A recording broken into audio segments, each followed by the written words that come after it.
ఒక చిన్న గ్రామంలో రామయ్య అనే పేద రైతు ఉండేవాడు. అతనికి ధనం పెద్దగా లేకపోయినా దేవునిపై అపారమైన భక్తి ఉండేది.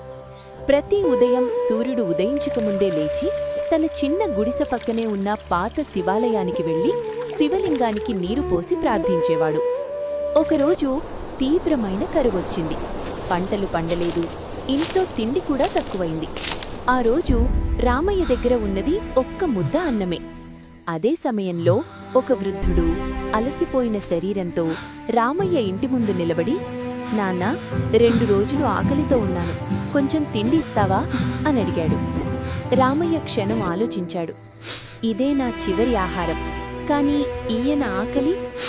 అతని మనసులో శివుడి మాటలు వినిపించినట్లయ్యాయి.